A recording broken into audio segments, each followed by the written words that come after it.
नमस्कार दोस्तों, स्वागत है फिर से आपका हमारी इस वीडियो में। उम्मीद है आप सभी अच्छे होंगे। सदिश पर चर्चा चल रही थी अपनी, और सदिश में हमने लास्ट टॉपिक जो आपके था दो सदिशों का सदिश गुणनफल, उसको लगभग पिछले वीडियो में कंप्लीट कर दिया था। उसका जो परिचय था, बेसिक डिटेल थी, उसको कंप्लीट कर दिया था। और साथ ही साथ एक दो एग्जाम्पल सोल्व किए थे, और जो प्रश्नावली आपके 10.4 एनसीईआरटी की, उसके क्वेश्चन नंबर 1 और क्वेश्चन नंबर 2 को सोल्व कर लिया था। बेसिक डिटेल आपको पता रखनी है कि जो दो सदिशों का सदिश गुणनफल होता है, दो सदिशों का सदिश गुणनफल क्या होता है, ए क्रॉस बी करने पर क्या आता है। ए क्रॉस बी जब भी करते हैं तो जो आपको रिजल्ट मिलता है, वो हमेशा क्या मिलती है आपको, सदिश राशि। जबकि आपने डॉट प्रोडक्ट में सीखा था कि अगर दो सदिशों का अपन डॉट करते हैं तो डॉट करने पर जो आपको रिजल्ट मिलता है वो क्या मिलती है, अदिश राशि मिलती है।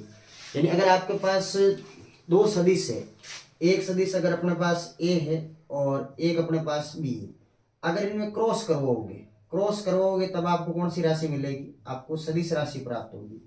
अगर आप इन दोनों में डॉट करवाते हो, डॉट करवाने पर आपको कौन सी राशि प्राप्त होती, अदिश राशि प्राप्त होती है। ये ध्यान रखना है। दोनों के फॉर्मूले ध्यान रखोगे। ए क्रॉस बी है तो ए क्रॉस बी के लिए आपको पता है फॉर्मूला क्या बनता है, ए का परिमाण, बी का परिमाण और साइन थीटा, और साथ में एन कैप होता है जो ए सदिश और बी सदिश पर क्या होता है, लंबवत होता है। एन कैप का भी एक क्वेश्चन किया था अपन ने सोल्व। क्वेश्चन नंबर जो 2 आपके है 10.4 एनसीईआरटी एक्सरसाइज में, वो एन कैप से रिलेटेड क्वेश्चन है। एन कैप जो होता है वो ए सदिश और बी सदिश पर एकांक लंबवत सदिश होता है। जबकि अगर आप डॉट की बात कर लो तो डॉट के अंदर क्या होता है, डॉट के अंदर आप देखते हो कि ए का परिमाण मैग्नीट्यूड, बी का मैग्नीट्यूड और आपको कोस थीटा प्राप्त होता है। ए का परिमाण, बी का परिमाण और क्या प्राप्त होता है, कोस थीटा प्राप्त होता है। ये आपके 10 पॉइंट जो 3 प्रश्नावली है उसके अंदर ये टॉपिक आपको दे रखा है, और ये आपके 10 पॉइंट जो 4 एक्सरसाइज है उसके अंदर आपको मिलेगा। और इसके बाद में विविध प्रश्नावली है, उसमें सारे आपको मिक्सअप क्वेश्चन देखने को मिलेंगे। चलिए स्टार्ट करते हैं अपन। 10.4 प्रश्नावली क्वेश्चन नंबर 1 और 2 को अपन ने कंप्लीट कर दिया था। क्वेश्चन नंबर 3 से स्टार्ट करते हैं। चलिए क्वेश्चन नंबर 3 क्या कह रहा है, देखो एक बार पढ़ देता हूं मैं क्वेश्चन नंबर 3 को। तीसरा क्वेश्चन है कि यदि एक मात्रक सदिश ए सदिश है, आपको गिवन है, दिया हुआ है कि ए जो है वो मात्रक सदिश है, वो आई के साथ तो π/3, जो आई कैप है उसके साथ तो π/3 और जे कैप के साथ π/4 और के कैप के साथ एक न्यून कोण थीटा बनाता है। तो आपको थीटा का मान ज्ञात करना है और इसकी सहायता से ए सदिश के घटक भी ज्ञात करने हैं। यानी आपको दिया हुआ ये है कि जो ए सदिश है, ए सदिश मात्रक सदिश है, तो ए का जो परिमाण होगा वो कितना हो जाएगा, ए अगर मात्रक सदिश होगा तो ए का परिमाण क्या हो जाएगा, ए। साथ ये भी कहा कि ये जो ए है ना, ए क्या करता है, ए सदिश जो है वो आई कैप के साथ कितना एंगल बनाता है, आई कैप के साथ π/3, तो इसको यूं लिखेंगे cos π/3 आई कैप, प्लस जे कैप के साथ कितना एंगल बनाता है, जे कैप के साथ π/4 एंगल बनाता है, तो यहां लिखोगे आप cos π/4, और साथ ही साथ ये के कैप के साथ क्या करता है, न्यून कोण थीटा बनाता है, ये cos थीटा के कैप। इस टाइप से आप किसी भी वेक्टर को लिख सकते हो। आई कैप के साथ π/3 एंगल बनाता है, जे कैप के साथ π/4 बनाता है, और के कैप के साथ क्या करता है आपके थीटा, और थीटा यहाँ पर कैसा है, न्यून कोण है, तो कोस थीटा क्या हो जाएगा, के कैप। अब आपको थीटा तो निकालना ही है, इसके साथ में इसकी सहायता से ए के घटक भी आपको ज्ञात करने हैं। ये जो ए के कंपाउंड है आपको वो भी आपको निकालने हैं। देखो सोल्व करते हैं इसको, आराम से सोल्व कर लेंगे इसको। कोस π/3 की वैल्यू आप जानते हो, तो कोस π/3 क्या होता है, कोस π/3 होता है 1/2 आई के, कोस π/4 1/√2 जे के, और यहाँ हो जाएगा कोस थीटा, और यहाँ क्या हो जाएगा, के हो जाएगा। इसकी वैल्यू पुट कर देंगे कोस π/3 की और कोस π/4 की। अब देखो आपके दोनों ओर यहाँ पर मैग्नीट्यूड दे रखा है, तो दोनों ओर क्या लेते हैं, मैग्नीट्यूड देते हैं। यहाँ पर भी इसका परिमाण ले लो और इसमें भी इसका क्या ले लो, परिमाण ले लो। यहाँ हो जाएगा आपके ये परिमाण, ए का परिमाण यहाँ पर दे रखा है, ए का परिमाण कितना है, एक है, तो एक यहाँ पुट कर दो। इसका मैग्नीट्यूड निकालो, परिमाण निकालो, √ऑफ 1/2 का स्क्वायर, 1/√2 का स्क्वायर, और यहाँ हो जाएगा कोस स्क्वायर ये। मैग्नीट्यूड कैसे निकालते? परिमाण, किसी भी सदिश का परिमाण निकालना है तो रूट में क्या कर दो, उसके आई जे के गुणांक जो है उनका रूट में स्क्वायर करके जोड़ो, वहां पर आपको मैग्नीट्यूड मिल जाएगा। अब आप इसमें देखो रूट हटाना है तो दोनों और क्या कर दो, स्क्वायर कर दो, दोनों और स्क्वायर करोगे तो यहाँ एक हो जाएगा, यहाँ स्क्वायर करोगे तो 1/4 और यहाँ हो जाएगा 1/2 प्लस का क्या हो जाएगा कोस स्क्वायर, ये थीटा हो जाएगा। इन दोनों को जोड़ दो तो ये हो जाएगा आपके 1, ये हो जाएगा आपके 3/4 और प्लस का क्या हो जाएगा कोस स्क्वायर, ये थीटा। अब इस 3/4 को इस साइड ले लो, 3/4 को इस साइड लोगे तो क्या बनेगा 1 - 3/4 और यहाँ क्या हो जाएगा कोस स्क्वायर, ये थीटा हो जाएगा। एक में से 3/4 कम कर लो तो यूं लिख सकते हैं इसको कि कोस स्क्वायर थीटा बराबर 1/4। तो यहां से आप जानते हो कोस थीटा बराबर आपको मिलेगा ±1/2। एक में से 3/4 कम कर दो तो कोस थीटा बराबर ±1/2 हो जाएगा। अब प्लस लेना है कि माइनस लेना है? क्वेश्चन में यह कहा है कि जो थीटा है वो न्यून कोण है। न्यून कोण होने का मतलब क्या है कि जो कोस होगा फर्स्ट क्वाड्रेंट में होगा, और फर्स्ट क्वाड्रेंट में जितने भी ट्रिग्नोमेट्रिक रेशियोज होते हैं, त्रिकोणमिति अनुपात होते हैं, वो सारे किस में होते हैं प्लस में होते हैं। तो यहाँ पर आपको किस में लेना पड़ेगा प्लस में। तो यहाँ पर पॉजिटिव लेंगे, यहाँ कोस थीटा बराबर 1/2, कारण लिख लो चूंकि थीटा न्यून कोण है। थीटा कैसा है न्यून कोण, ये थीटा न्यून। अब कोस थीटा बराबर 1/2 है तो आप ये जानते हो कि 1/2 कोस में कितने की वैल्यू होती है, ये होती है आपके कोस π/3। तो यहाँ से जो थीटा होगा वो क्या हो जाएगा आपका π/3 हो जाएगा। थीटा की वैल्यू भी π/3 ही आई है। तो यहाँ आप देख लो ए वेक्टर आपका क्या बनेगा, ए वेक्टर बराबर 1/2i प्लस 1/√2j प्लस, अगर यहाँ आप थीटा की जगह π/3 पुट करते हो तो आपको 1/2 देखने को मिलेगा, यहाँ भी यहाँ क्या हो जाएगा के। ये आपने ए सदिश प्राप्त कर लिया है। अब उसमें ये कहा गया है कि इसके घटक भी निकालिए। घटक मतलब सदिश घटक या अदिश घटक जो भी है आप दोनों लिखिए, सदिश घटक भी लिखिए और अदिश घटक भी लिखिए। तो यहाँ अगर मैं बात करूं सदिश घटकों की, सदिश घटक, सदिश घटक क्या होंगे इसके, सदिश घटक होंगे 1/2i कोमा लगा लो, 1/√2j कोमा लगा लो, 1/2k। और अगर मैं अदिश घटकों की बात करूं कि अदिश घटक, तो इसके अदिश घटक क्या होंगे 1/2, 1/√2 और 1 क्या हो जाएंगे 2 हो जाएंगे। यानी अदिश घटक में आपको आई जे के नहीं लेना है, सदिश घटक में आपको आई जे के साथ में लेना है। मतलब जिसमें मैग्नीट्यूड परिमाण और दिशा दोनों होते हैं वो तो क्या होता है सदिश, और जिसमें केवल परिमाण होता है दिशा नहीं होती वो क्या कहलाता है आपके अदिश। देख सकते हो आप क्वेश्चन नंबर आपका 3 है। आपको ये कहा गया था कि जो ए सदिश है उसका जो परिमाण है, यानी ए मात्रक सदिश है तो परिमाण कितना हो जाएगा 1 हो जाएगा। ए क्या करता है आई के साथ π/3, जे के साथ π/4 और के साथ एक न्यून कोण, ये जो थीटा दे रहेगा ये कैसा है न्यून कोण, न्यून कोण बनाता है। तो बड़े आराम से आप इस क्वेश्चन को सोल्व कर सकते हो, कोई समस्या वाली बात नहीं होनी चाहिए, आराम से देख सकते हो इसको। चलते हैं नेक्स्ट क्वेश्चन पर, क्वेश्चन नंबर 4 पर। चलिए क्वेश्चन नंबर 4 क्या है, देखो चौथा कह रहा है कि दर्शाइए कि, दर्शाना ये आपको कि ए सदिश माइनस बी सदिश और क्रॉस है किसके साथ में ए सदिश प्लस बी सदिश के साथ में, और ये बराबर करना आपको 2 गुणा ए सदिश क्रॉस बी सदिश, इसके बराबर करना, ठीक है।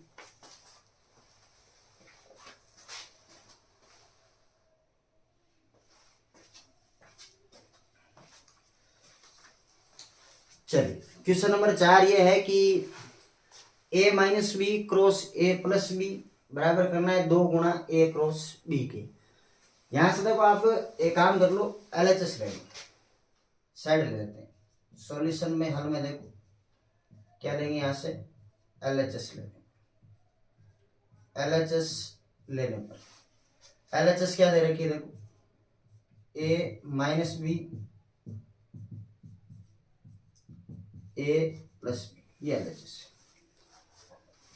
अब क्रॉस करना है तो आराम से अपने क्रॉस कर सकते हैं ना, कोई समस्या वाली बात नहीं इसमें। ए सदिश क्रॉस किसके साथ होगा, ए प्लस बी के साथ। फिर माइनस बी सदिश है, क्रॉस किसके साथ में होगा, ए प्लस बी के साथ। यहां से क्रॉस करो, क्या बनेगा, ए क्रॉस ए, प्लस का साइन है, A cross B minus B cross A, और माइनस बी क्रॉस क्या हो जाएगा, ये बी हो जाएगा। क्रॉस कर सकते हैं बड़ा आराम से अपन, जैसे अपन मल्टीप्लाई करते हैं नॉर्मल अलजेब्रा को, उसी टाइप से वेक्टर में भी अपन क्रॉस कर सकते हैं।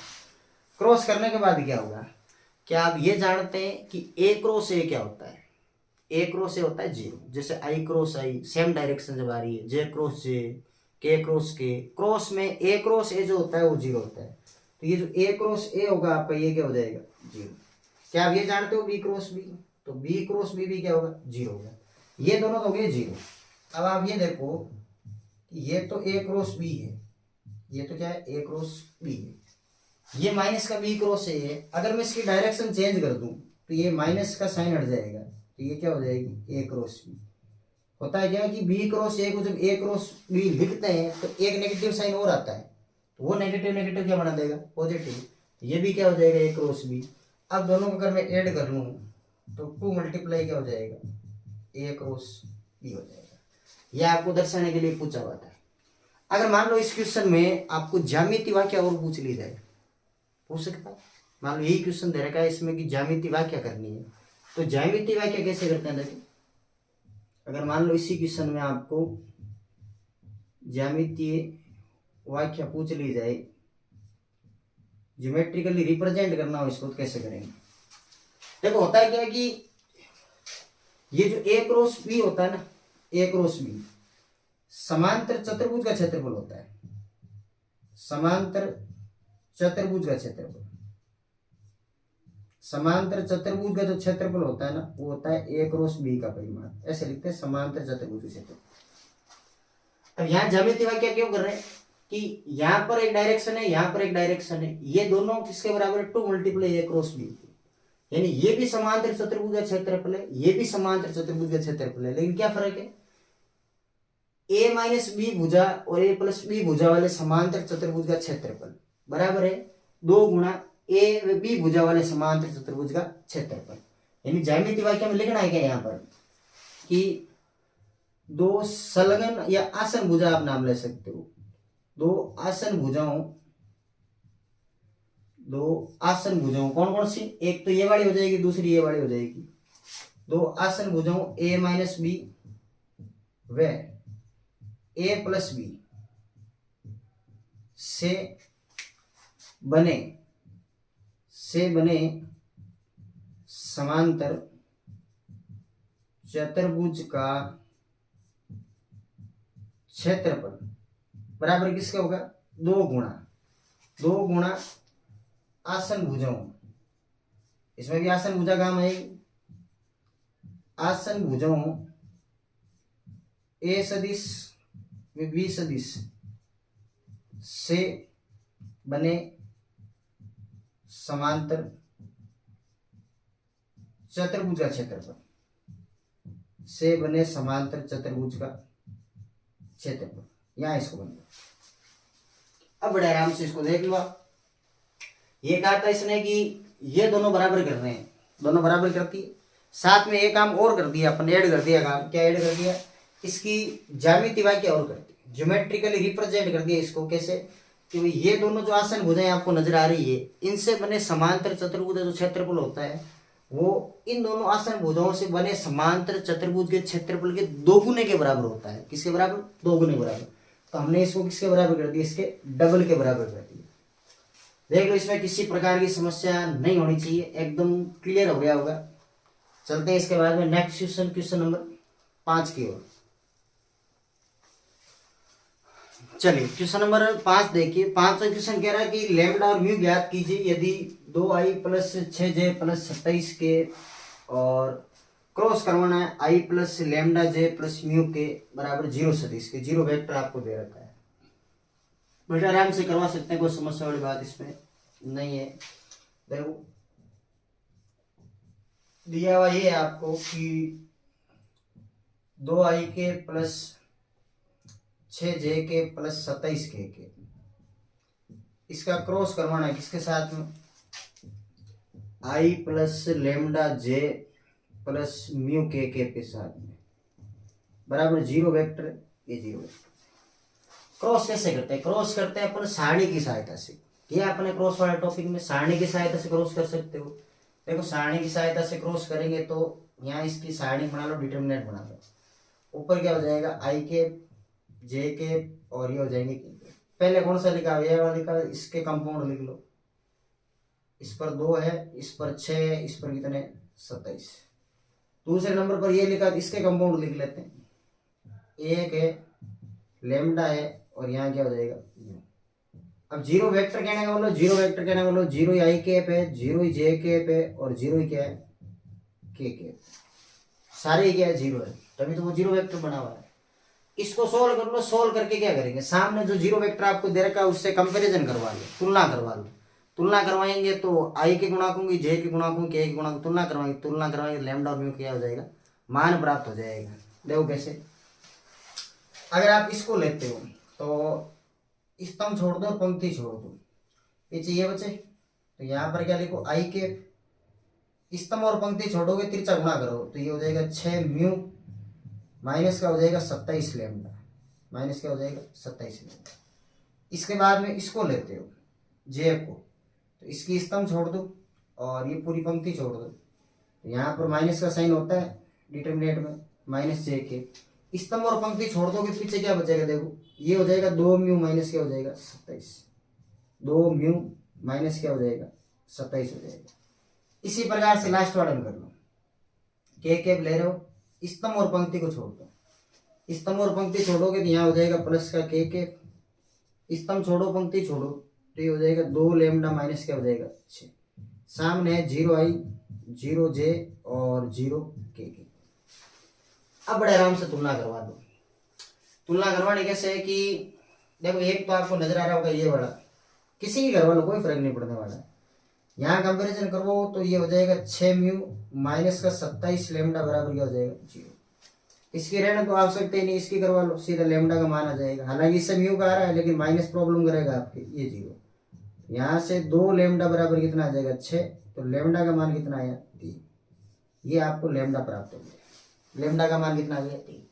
अब लेमडा का मान 3 यहाँ रख के अपन इस म्यू का निकाल लेंगे, ये तो हो जाएगा 6 म्यू और 27 गुणा क्या हो जाएगा 3 बराबर 0। इसको इधर भेज दो, 27 54 और ये हो जाएगा 81 हो जाएगा, तो म्यू कितना आ जाएगा 81 बटे में 6।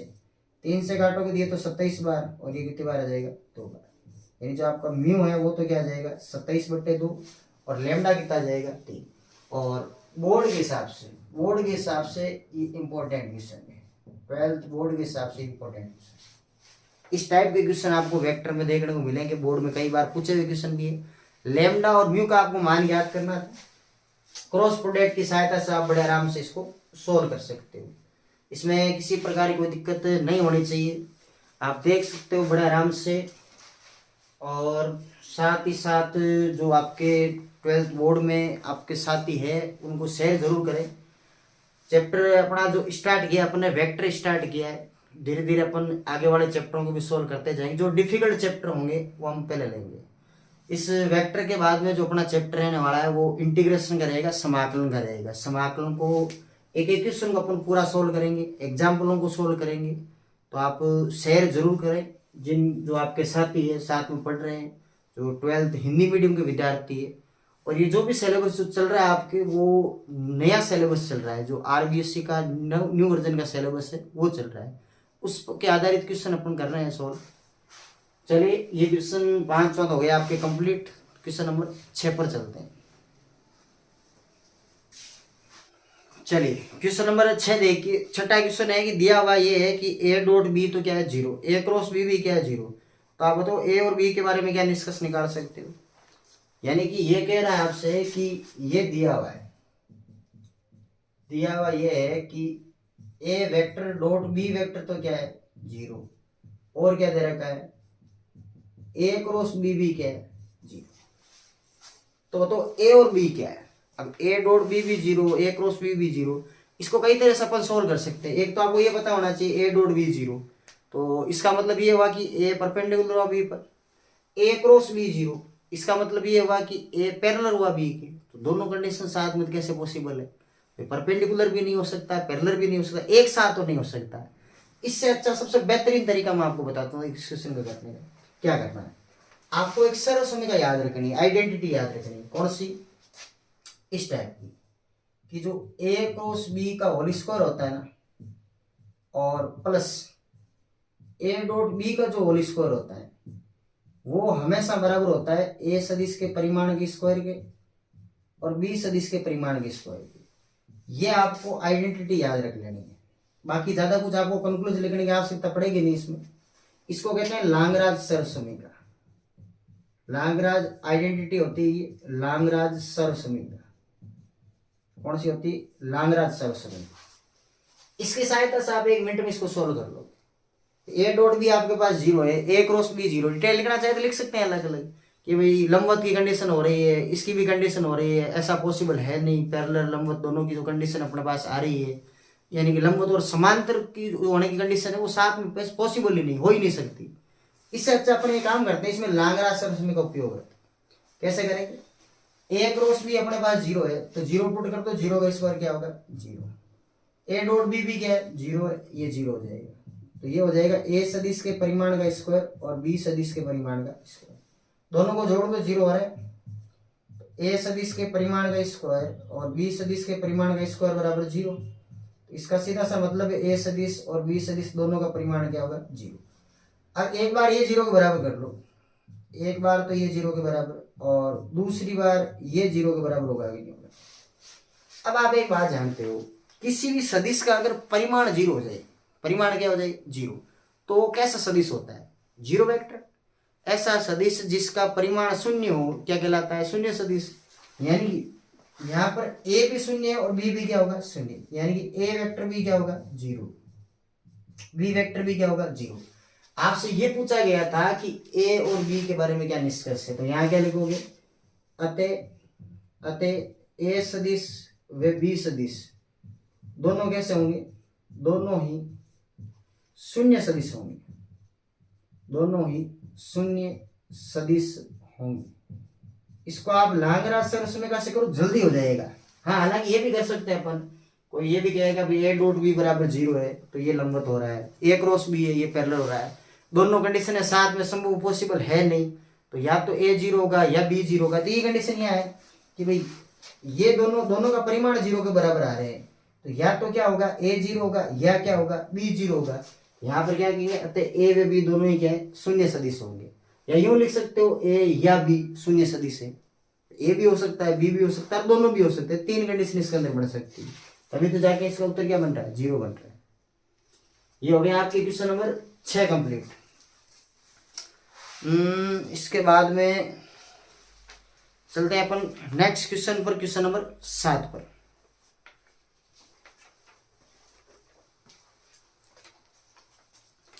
चलिए क्वेश्चन नंबर 7 देखिए, 7वां क्वेश्चन है कि अगर आपके पास ए सदिश बी सदिश और सी सदिश अलग अलग रूप में दे रखे हैं, तो आपको ये दर्शाना है कि ए क्रॉस बी प्लस सी बराबर है A cross B plus A cross सी के। तो काफी ठीक ठाक सा क्वेश्चन है ये भी, और मेरे हिसाब से तो आप अच्छा क्वेश्चन मान के चलो इसको। क्या क्या दिया है वो लिख देता हूं पहले मैं। गिवन है, दिया हुआ ये है कि ए सदिश जो है वो a1 i के प्लस a2 j के प्लस a3 के, और इसके बाद में जो बी सदिश दे रखा है वो b1 i के प्लस b2 j के प्लस b3 के पे, और जो सी सदिश है वो c1 i के प्लस c2 j के प्लस c3 के ये दे रखे। फिर ये कह रहा है कि आपको दर्शाना ये है कि यहाँ पर लिख देते हैं, दर्शाइए कि प्रूफ दैट सिद्ध ये करना है कि ए का क्रॉस करो किसके साथ में, बी प्लस सी के साथ में, ये बराबर रहना चाहिए किसके साथ में, किसके बराबर, ए क्रॉस बी के प्लस ए क्रॉस सी के, ये इसके बराबर रहना चाहिए। चलो स्टार्ट करते हैं इसको। देखो ए बी सी अपने पास तीनों गिवन है, दिए हुए हैं, ठीक है। इस साइड को ले लेते हैं। इसको लेने से पहले ये ध्यान रखना है कि यहाँ बी प्लस सी भी दे रखा है, फिर क्रॉस लगाया। क्रॉस लगाने का मतलब है सारणिक बनेगी, डिटरमिनेंट आपकी बनेगी, तो यहाँ आपको डिटरमिनेंट बनानी पड़ेगी। अच्छा, इन दोनों के अलग से डिटरमिनेंट है, इन दोनों के अलग से है। हो सकता है कोई नेम लग जाए तो ये सोल्व हो जाए। कैसे, पहले आप LHS लो, LHS लेने पर LHS लोगे दिया जाएगी ए cos बी प्लस सी। पहले इसका काम खत्म करो, बी प्लस सी का, यानी क्या करो, बी को और सी को जोड़ दो। बी कितना है, बी है अपने पास B1i, B2j और B3k प्लस क्या करो सी, सी मतलब C1i, C2j और C3 क्या कर लो k कर लो। जोड़ने का मतलब जानते ही हो, वैसे क्या करोगे, b प्लस सी तो है ही, यहाँ क्या करो आई कैप कॉमन ले लो, यहाँ जे कैप कॉमन ले लो और यहाँ क्या ले लो के कैप कॉमन ले लो, तो यहाँ हो जाएगा आपके V1 प्लस C1, बाहर क्या जाएगा आई कैप, और प्लस का यहाँ हो जाएगा B2 प्लस का C2 और क्या हो जाएगा जे कैप, और यहाँ हो जाएगा आपके B3 प्लस C3 और क्या हो जाएगा के कैप।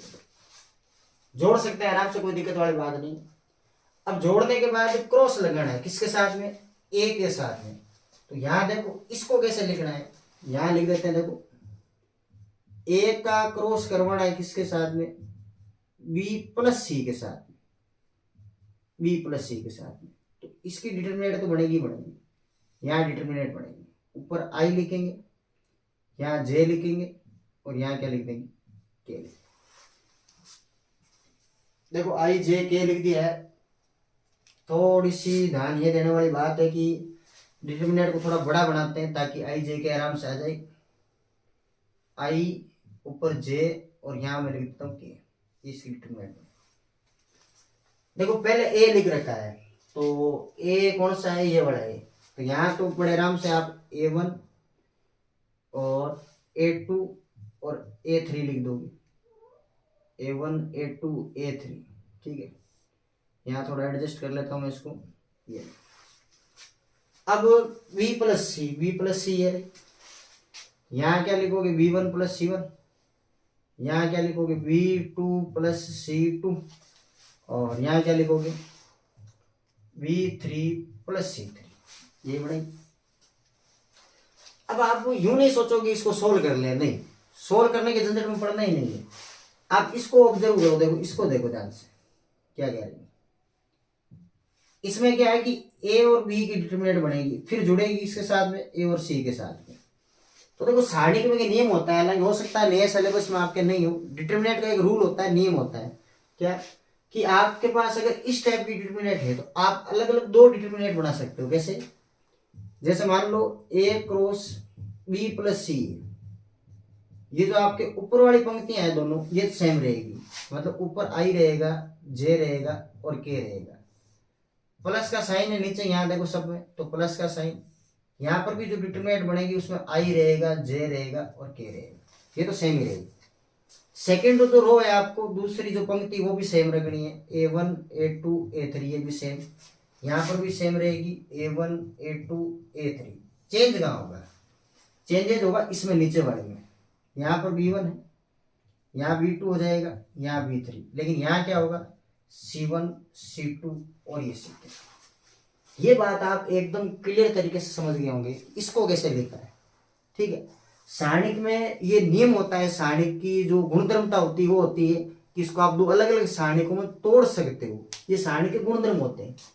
अब आप ध्यान से देखो ये किसकी डिटरमिनेंट है और ये किसकी डिटरमिनेंट है। अगर मैं ए में और बी में डिटरमिनेंट बनाऊं तो आप कहोगे सर ए और बी में बनाओगे तो पहले ए वाला लिखेंगे फिर बी वाले।